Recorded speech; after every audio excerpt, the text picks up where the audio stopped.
Sorry इसमें है, हम लोग विशेषताएं पढ़ रहे थे, सभी को मालूम होगा, ठीक है। जी और सर। हम ये वाली विशेषता पढ़ रहे थे कि अधिकारों व कर्तव्यों का दोनों का हमारी संविधान में समावेश है। हमने बताया कि जो अधिकार हैं ये हमें अनुच्छेद 12 से 15 तक दिए गए, 12 से 35 तक हमारे हैं मौलिक अधिकार, जिनको वैधानिक संरक्षण प्राप्त है। यानी कि आपके मौलिक अधिकारों का यदि कोई उल्लंघन करता है, जैसे मैंने बताया था कि आपको किसी भी धर्म को मानने का अधिकार है, आपको बोलने का अधिकार है, तो इनका यदि कोई भी आपको रोकता है बोलने से या किसी धर्म को मानने से, तो आप सर्वोच्च न्यायालय सुप्रीम कोर्ट के पास जा सकते हैं, ठीक है। ये हुए मौलिक अधिकार। ऐसे ही कुछ मौलिक कर्तव्य भी हैं। तो एक तो डीपीएसपी है, जिन्हें राज्य के नीति निर्देशक तत्व कहे जाते हैं, जैसे मैंने बताया था कि निःशुल्क कानूनी विधिक सहायता, ये सब है इसमें। और ये मैंने मौलिक कर्तव्य बताए थे कि संविधान का हमें आदर करना चाहिए, सम्मान करना चाहिए, ये सभी है। तो मौलिक कर्तव्य और मौलिक अधिकारों का दोनों का हमारे संविधान में समावेश है, ठीक है। समझ में आया ये? जी सर। आगे हम लोग देखते हैं, हमारे यहाँ असम्मित संघवाद की कल्पना को अपनाया गया है। अब ये असम्मित संघवाद क्या होता है, थोड़ा सा जटिल चीज है, इसलिए पूर्ण ध्यान यहाँ लगाइए, ठीक है शिल्पा जी। हाँ देखो, सम्मित और असम्मित संघवाद क्या है, इसको ध्यान से सुनना, ठीक है सुप्रिया, सुन रही हो? हाँ, सम्मित संघवाद ऐसा संघवाद जिसमें सभी राज्यों को समान शक्तियां या समान महत्व प्रदान किया जाता है। जैसे अमेरिका में 50 राज्य हैं। कितने राज्य हैं बोलो? 50। हाँ, तो 50 राज्य हैं और 50 राज्यों को केंद्र सरकार बराबर महत्व देती है, समान महत्व देती है। जैसे कि वहां की जो सीनेट है या जो उच्च सदन है, जैसे अपने यहाँ राज्यसभा है, तो वहाँ सभी राज्यों के लिए 2-2 सीटें हैं। कितना सीटें हैं? 2-2। हाँ, लेकिन भारत में ऐसा नहीं है। भारत में सभी राज्यों को असमान महत्व दिया गया है। कैसा दिया गया है? असमान महत्व। हाँ, यानी कि किसी राज्य को ज्यादा सीटें, किसी को कम सीटें, किसी को विशेष राज्य का दर्जा, किसी को विशेष राज्य का दर्जा नहीं। तो जहां पर समान महत्व सभी राज्यों को दिया जाए, यानी कि केंद्र की जो अन्य इकाइयां हैं राज्य, उन्हें समान महत्व दिया जाए, तो उसे हम सममित संघवाद कहते हैं। क्या कहते हैं? क्या कहते हैं बोलो? सम्मित संघवाद। और जहां जैसे कि अमेरिका में, और तो देखो यही लिखा है कि ऐसा संघवाद जिसमें सभी राज्यों को समान शक्तियां या समान महत्व प्रदान किया जाता है, तो उसे हम क्या कहते हैं? सम्मित संघवाद। और असम्मित संघवाद किसे कहते हैं? ऐसा संघवाद जिसमें राज्यों की परिस्थितियों व आवश्यकता अनुरूप शक्तियों का व विशेष उपबंधों का प्रावधान किया जाए, उसे हम असम्मित संघवाद कहते हैं। तो भारत कैसा संघवाद है बोलो? असम्मित संघवाद। ये बात समझ में आया शिल्पा जी आपको? सुप्रिया? हाँ सर। चलिए, जैसे कि विशेष अधिकार प्राप्त राज्य, हमारे यहाँ कुछ विशेष अधिकार प्राप्त राज्य हैं, जैसे कि जम्मू कश्मीर, जिसे 370 अनुच्छेद था, जिसे हाल ही में हटा दिया गया था, तो ये विशेष राज्य का दर्जा था। ऐसे ही अभी महाराष्ट्र को और गुजरात को 371 में है, ऐसे ही नागालैंड को 371 ए में है, असम को 371 बी में है, मणिपुर को 371 सी में है, आंध्र प्रदेश को 371 डी और ई में है। ये कुछ राज्यों के नाम लिखे हैं जिसे सामान्य राज्यों की अपेक्षा कुछ विशेष प्रावधान किए गए हैं, इनके लिए कुछ विशेष महत्व दिया गया है, ठीक है। तो ये हमारे यहाँ दिखाता है कि हमारे यहाँ असम्मित संघवाद है। क्या है बोलो? हाँ सर, और तो जैसे अनुसूची है 5 और 6। क्या क्या बोलो? जैसे सर अनुसूची भी है, 5वीं अनुसूची और 6वीं अनुसूची। जी, दोनों अनुसूचियां अलग अलग हैं, तो इस हिसाब से हम, और देखो और भी है, सिक्किम को, मिजोरम को, अरुणाचल प्रदेश को, गोवा को, इनको विशेष राज्य का दर्जा है। तो अभी आपको मैं अगली यूनिट जो पढ़ाऊंगा, तो वहां मैं आपको बताऊंगा विशेष राज्य का दर्जा क्या होता है। क्या बताऊंगा? कि विशेष राज्य का दर्जा क्या होता है और इसका क्या महत्व होता है। बिहार बार बार कहता है कि मुझे भी विशेष राज्य का दर्जा दीजिए, ऐसा। अब देखो, हमने राज्य के नीति निर्देशक तत्वों को भी शामिल किया है। क्या किया है बोलो? राज्य के नीति निर्देशक तत्वों को भी शामिल किया। संविधान में ये भी हमारी एक विशेषता है। कैसी विशेषता है मैं आपको बताऊं। जैसे हम लोगों के कुछ मौलिक कर्तव्य हैं कि हमें संविधान को मानना चाहिए, तो ऐसे हमारी सरकारों के भी कुछ कर्तव्य है कि उन्हें क्या करना है। जैसे कि उन्हें हमें हम लोगों की आजीविका हेतु पर्याप्त साधन बनाने हैं। तो संविधान में वर्णित नीति निर्देशक तत्व सरकार हेतु निर्देशात्मक प्रकृति के हैं, यानी कि वो सरकार को निर्देश देते हैं कि तुम्हें क्या करना है, जो कि सामाजिक आर्थिक लोकतंत्र की स्थापना के लिए हैं। एक बात ध्यान रखना, यहाँ दो शब्द बहुत ध्यान रखना कि मैंने सामाजिक और आर्थिक लोकतंत्र की बात की है, राजनीतिक लोकतंत्र की बात नहीं की है। समझ में आ रहा? हाँ सर। तो नीति निर्देशक तत्वों का उद्देश्य सामाजिक और आर्थिक लोकतंत्र को बढ़ावा देना है, वहीं मौलिक अधिकारों को उद्देश्य राजनीतिक लोकतंत्र को बढ़ावा देना है। तो सामाजिक और आर्थिक लोकतंत्र को बढ़ावा देना इसका उद्देश्य नीति निर्देशक तत्व का ध्यान रखिएगा। ये पूछा गया है यूपीएससी में। तो जीविका हेतु पर्याप्त साधन का, जैसे महिला पुरुष हेतु समान कार्य के लिए समान वेतन, लोक हित के लिए धन का वितरण करना, निःशुल्क और अनिवार्य प्राथमिक शिक्षा का प्रावधान, कार्य का अधिकार, वृद्धावस्था, बेरोजगारी, बीमारी और दिव्यांगता की स्थिति में सार्वजनिक सहायता का अधिकार, यानी कि ये देने का प्रयास करना चाहिए राज्य को। और क्या, ग्राम पंचायतों का गठन करने का प्रयास तो हो ही गया है। आर्थिक रूप से जो पिछड़े वर्ग हैं उनके लिए विशेष प्रावधान करना चाहिए, तो ईडब्ल्यूएस जो किया गया है वो यही किया गया है। इन सिद्धांतों को हमने आयरलैंड के संविधान से ग्रहण किया है ना, जिन्हें देश के शासन हेतु आधारभूत माना जाता है कि कोई सरकार यदि बनती है तो उसे क्या करना चाहिए, तो उसे यही करना चाहिए कि आर्थिक रूप से पिछड़े वर्गों के लिए निःशुल्क कानूनी सहायता वगैरह जो भी नीति निर्देशक तत्व है उनको लागू करना चाहिए। समझ में आ रहा? हाँ सर। चलिए, तो ये हम लोगों ने देखा कि हम लोगों ने नीति निर्देशक तत्वों को भी शामिल किया है। अब देखते हैं हमारा जो देश है, हमारे देश का कौन सा धर्म है, बताइए सुप्रिया।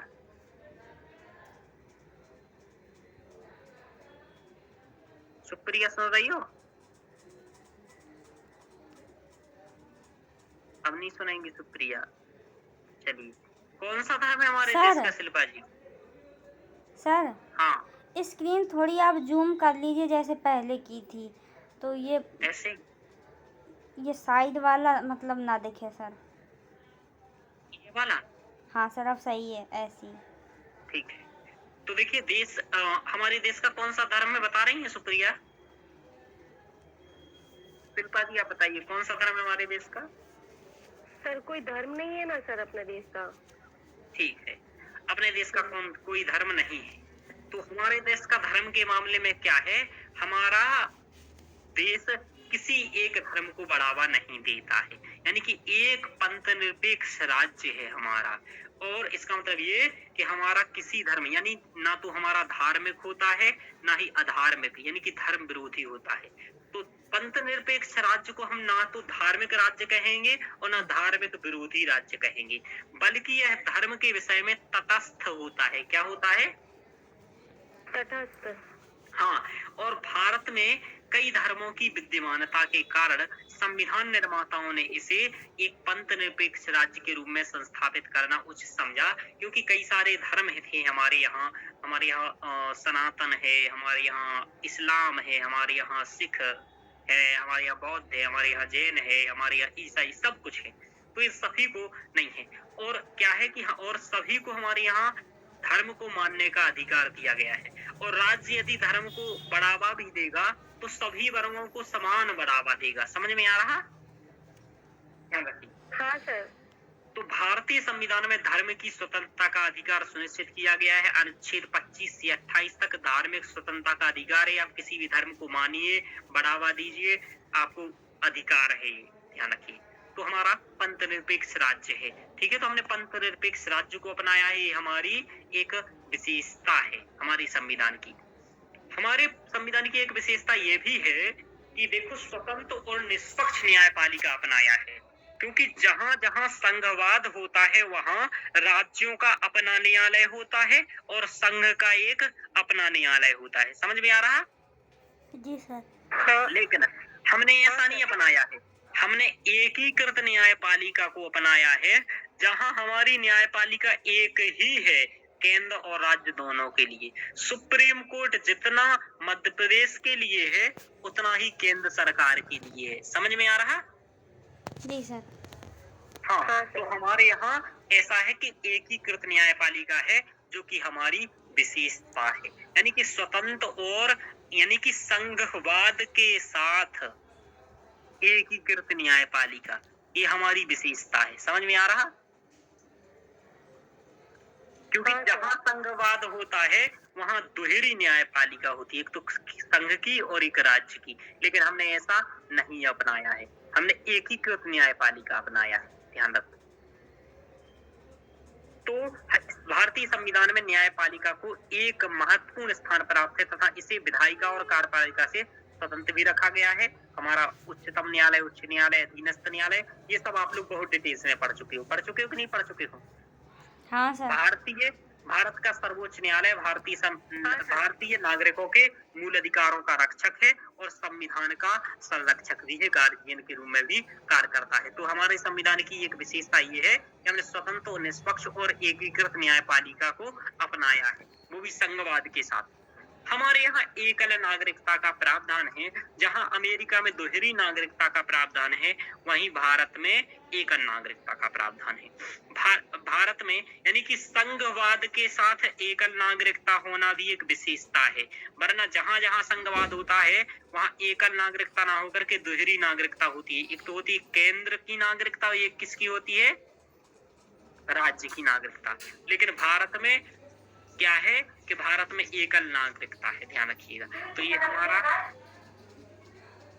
भारत में उसके नागरिक केवल भारत के नागरिक हैं, ना कि उससे संबंधित राज्य के हैं जिसमें वो निवास करते हैं। जैसे मैंने सुप्रिया से पूछा था आप किसकी कहां से की नागरिक हो, तो सुप्रिया ने कहा मैं भारत की नागरिक हूँ, न कि इन्होंने ये कहा कि मैं मध्य प्रदेश की नागरिक हूँ। ध्यान रखिएगा, यह प्रावधान राष्ट्र की एकता और अखंडता को बढ़ाने के लिए किया गया।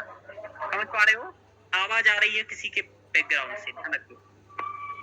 विभिन्न देशों के उन सभी नागरिकों के मध्य बंधुता को बढ़ावा देना है, यानी कि मध्य प्रदेश के हैं, आप कहीं के भी हों, सभी के मध्य बंधुता की भावना बढ़े और ये राष्ट्र की एकता और अखंडता सुनिश्चित करने के लिए हमने क्या किया है? एकल नागरिकता का प्रावधान किया है, जो कि हमारी विशेषता है। समझ में आ रहा? जी सर। हाँ सर। एकल नागरिकता क्यों अपनाई हमने, बोलो?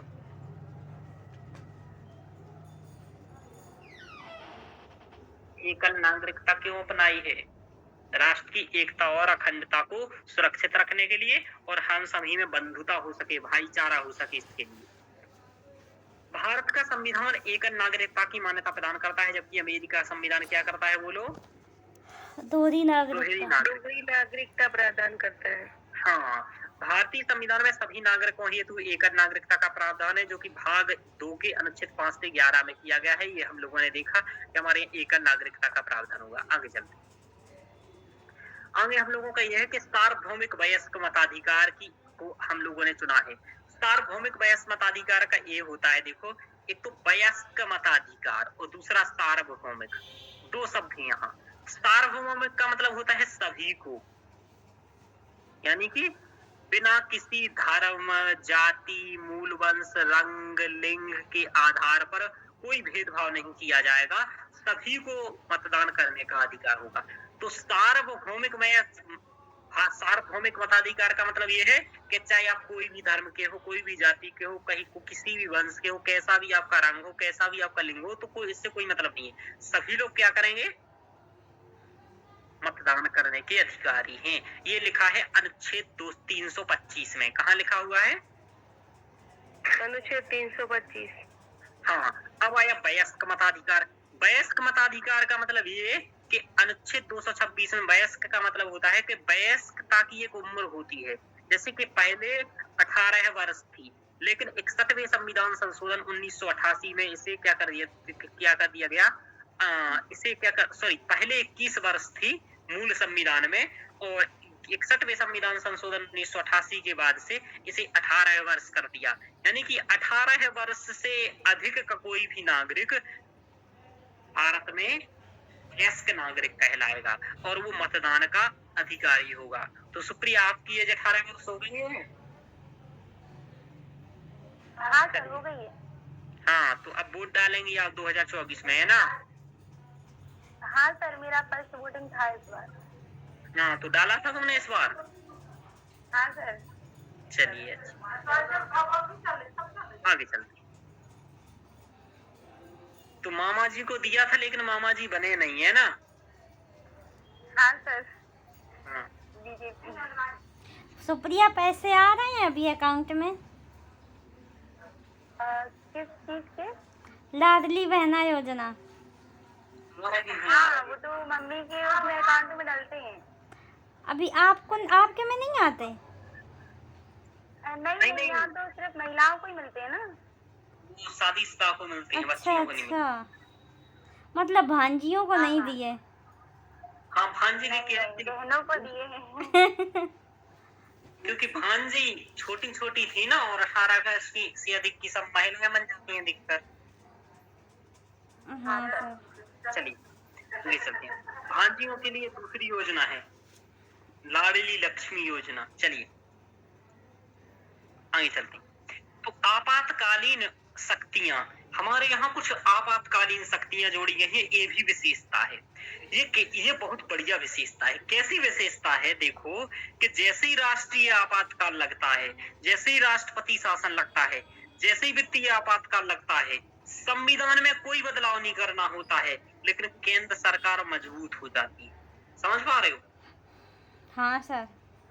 तो ये विशेषता है, ध्यान रखिए कि अब भारतीय संविधान में आपातकालीन शक्तियों का प्रावधान किया गया है, जो देश में उत्पन्न आपातकालीन स्थितियों से निपटने की में सक्षम बनाती है। मैं ये उल्टा लिख दिया, निपटने से सक्षम बनाती है, जो कि अग्रांकित, यानी कि राष्ट्रीय आपातकाल का प्रावधान, राष्ट्रपति शासन का, वित्तीय आपातकाल का। मैंने आपको बताया था राष्ट्रपति शासन कब लगता है, बोलो,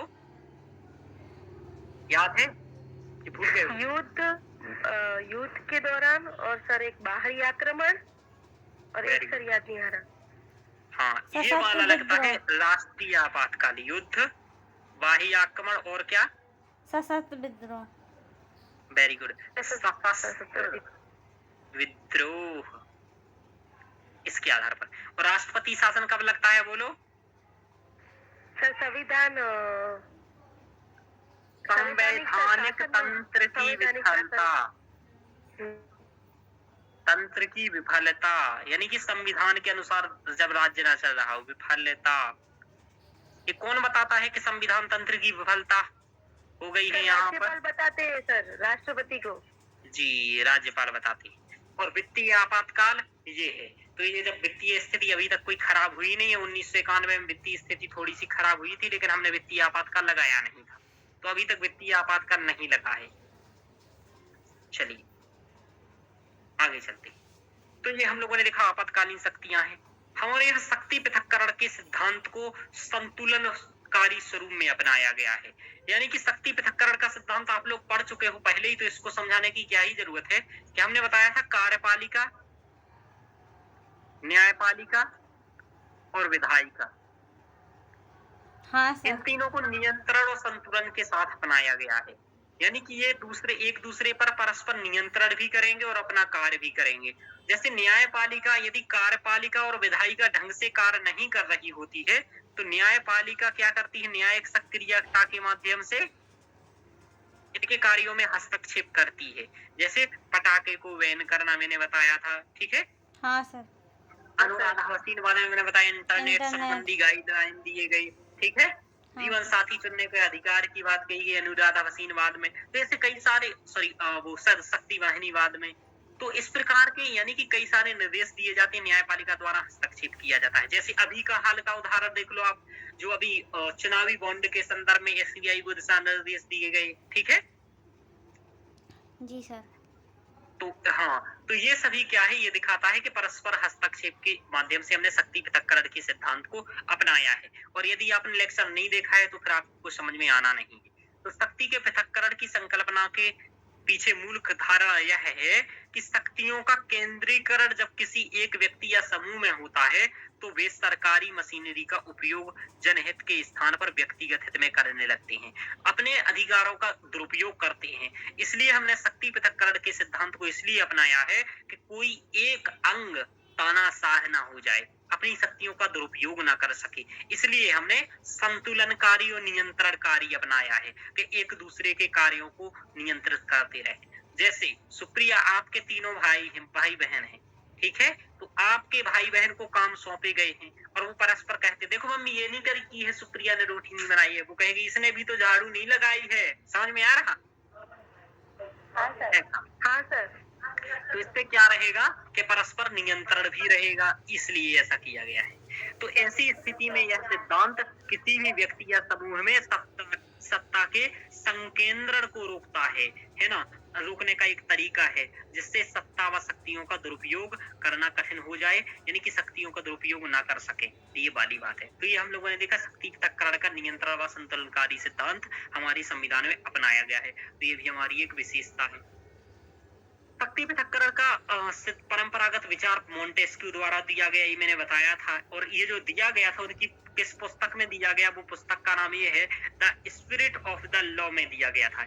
इन्होंने सरकार के तीनों अंगों के मध्य शक्तियों और कार्यों के कठोर एवं निरपेक्ष पृथक्करण की बात कही थी। अर्थात शक्तियों का वितरण इस प्रकार होना चाहिए कि उनके कार्य पूर्णतः पृथक हों, यानी कि सभी के कार्य अलग अलग हों, लेकिन इनके कार्यों में कोई अति व्यापन ना हो, यानी कि एक दूसरे को ओवरलैप ना करें।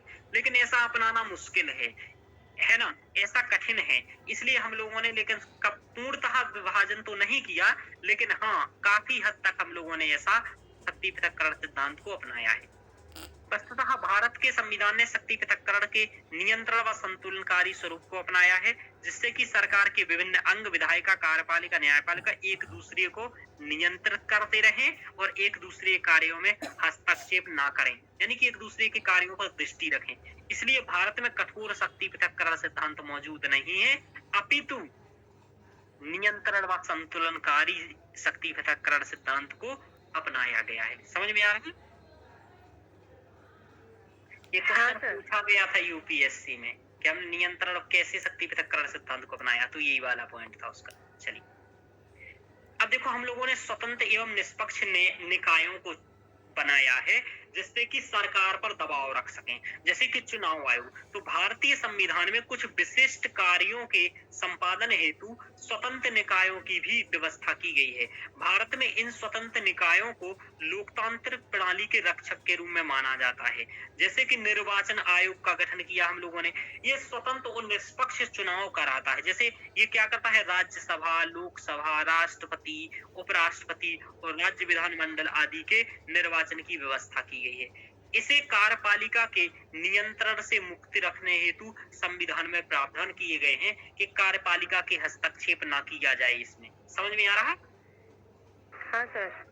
तो ये क्या है, स्वतंत्र निकाय हैं जो कि सरकार से एक भिन्न है, अलग है, ध्यान रखिएगा। हालांकि ऐसा नहीं है कि नियुक्ति में सरकार का हाथ है, लेकिन फिर भी हम कह सकते हैं। ऐसे ही हम लोगों ने कैग अपनाया है, ये नियंत्रक एवं महालेखा परीक्षक, इसके बारे में पढ़ेंगे। इसका देखो अनुच्छेद इनके याद कर लेना है अभी। जैसे मैंने बताया निर्वाचन आयोग का अनुच्छेद क्या है, 324 से 329, ठीक है। ये अनुच्छेद आपको याद रखना है कि 324 में क्या है, निर्वाचन आयोग। ऐसे ही आपको याद रखना है 148 से 152 तक क्या है, कैग के बारे में है, नियंत्रक एवं महालेखा परीक्षक के बारे में। इनके बारे में डिटेल्स में पढ़ाएंगे आगे, लेकिन थोड़ा सा मैंने क्या था, आप कंप्लीट संविधान के दर्शन यहाँ कर लेंगे। यहाँ संघ तथा राज्यों के वित्त एवं लेखाओं का परीक्षण करता है। देखो, केंद्र सरकार जो पैसा खर्च करती है और राज्य सरकारें करती हैं, तो वो खर्च कहाँ कर रही हैं, जहाँ करना चाहिए वहीं कर रही हैं या कहीं और कर रही हैं। तो ये देख रेख का कार्य कौन करता है, बोलो?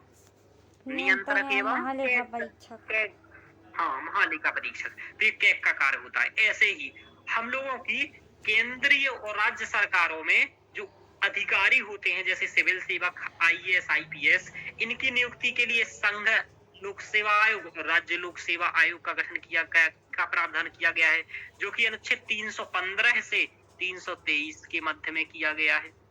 सर ये 315 से 223 लिख दिया है। 223 है।